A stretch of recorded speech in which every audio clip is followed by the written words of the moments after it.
someone around Mullumbimby has been going around and committing what I would actually call one of the great cultural crimes. They have been taking down the posters off the, I don't know what is, electricity box and the bins. Like you can see them around there. And I have to say, you know, it's not like they're nice pieces of architecture. They're extraordinarily ugly little pieces of things on the street. In fact, putting up your poster makes it incredibly a lot more attractive on the street.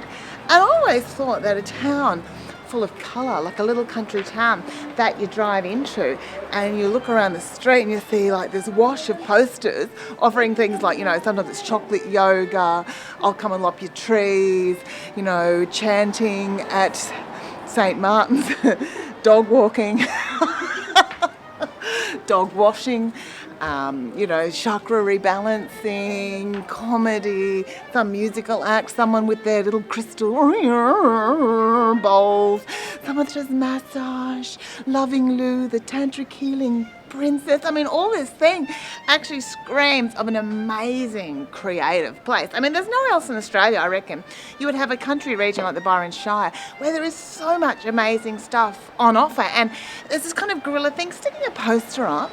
That's not advertising, it's subversive. It comes from the old days when you did it yourself. We're not paying for it to go up. It's about putting it up in a transitory thing and it being taken down as like an instant messaging service before, you know, Twitter or tweet. Hello, how you going?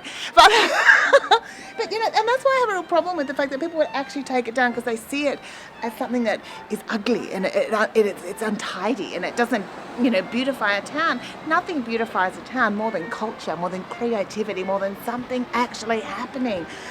You know, and it's not like, you know, we're making this huge profit. You know, I've been a comedian for 27 years.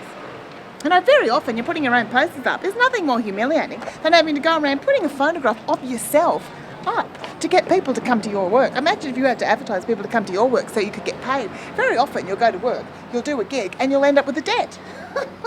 Such is the nature of being a performer. So those of us who actually do, you know, rely on the goodness of shopkeepers like this guy here that actually puts posters up for people willingly without treating you like you're asking to smear dog shit all over their window. I really appreciate that. I say you are supporting the arts. Of course you don't want to cover your whole window so you can't actually see in.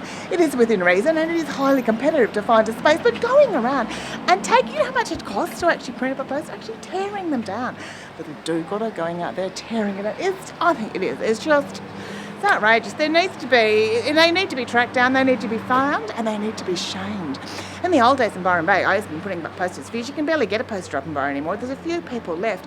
It's been you've got to pay for it, you've got to, you know, it's got to be nice, it's got to be deep, you've got to there's none of that great anarchy of a street, of posters everywhere. And this is what's happening in town, this is what's on. And I say to that person that's going around doing that, Am I finished my iPhone? no, you haven't finished it yet. Oh, almost. God, she scoffed that. Ah! And I say, here. Speaking of, sorry, I have to deal with a little bit of mothering business in the middle. That's what you do. I go poster running with children, generally. Shut up, it's all about me. But if, you know. Can I have my jelly beans? Yeah, I'll get the jelly beans. If you want to actually live in a town where it's nice and neat, try anywhere else in Australia where nothing actually happens and then you don't have anything to pull down because there is nothing. But for the rest of the time, let our bins be, man. Let the creative juices flow. Let the artists, the poor grovelling people, I can't open this, like myself, have our tiny bit of space with our narcissistic declarations of entertainment and activity. Catch the poster puller downerer. Oh, I can't get this open. I'll ask the shop lady. Do you know how to do this? For instance? Oh, I did it. Aha.